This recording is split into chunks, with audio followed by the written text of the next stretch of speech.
तो स्वागत आपका एक बार फिर मैं ध्रुव करता हूँ आपका स्वागत अपने चैनल में। और मैं आपके लिए बताने जा रहा हूँ इकोनॉमिक्स से संबंधित कुछ प्रश्न उत्तर, जिसमें पहला ऑप्शन समष्टि अर्थशास्त्र में अध्ययन नहीं किया जाता है, इसका उत्तर ऑप्शन सी हो जाएगा।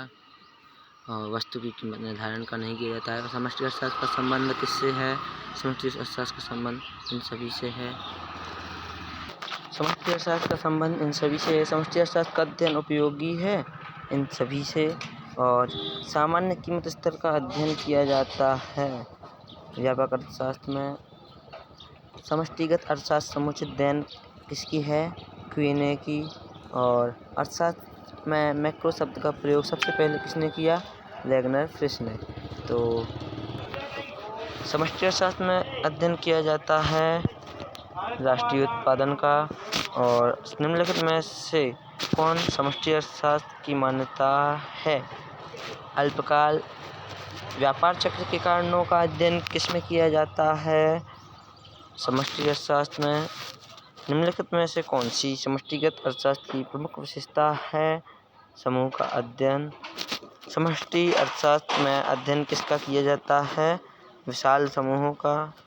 समष्टि अर्थशास्त्र आर्थिक विषयों पर व्यापक रूप से विचार करता है। यह कथन किसका है? यह कथन है बोल्डिंग का। बोल्डिंग का है यह कथन। यह कथन है बोल्डिंग का। ठीक।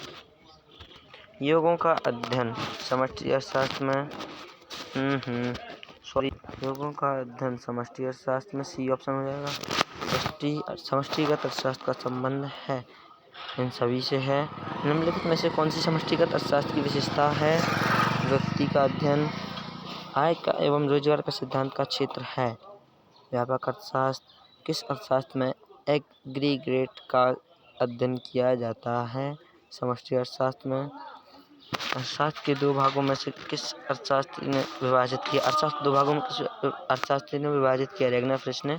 समष्टि अर्थशास्त्र में अध्ययन किसका किया जाता है? डी ऑप्शन हो जाएगा। जनरल थ्योरी ऑफ एम्प्लॉयमेंट के लेखक कौन हैं? जेम्स कीन्स हो जाएंगे। संपूर्ण आर्थिक प्रणाली का अध्ययन किसमें किया जाता है? समष्टि अर्थशास्त्र में। ठीक। राष्ट्रीय आय ज्ञात करने के लिए किस प्रकार के पदार्थों के उत्पादन की जानकारी जरूरी है?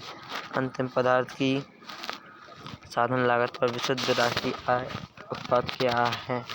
राष्ट्रीय आय के बराबर। राष्ट्रीय आय का आकलन किस विधि द्वारा किया जाता है?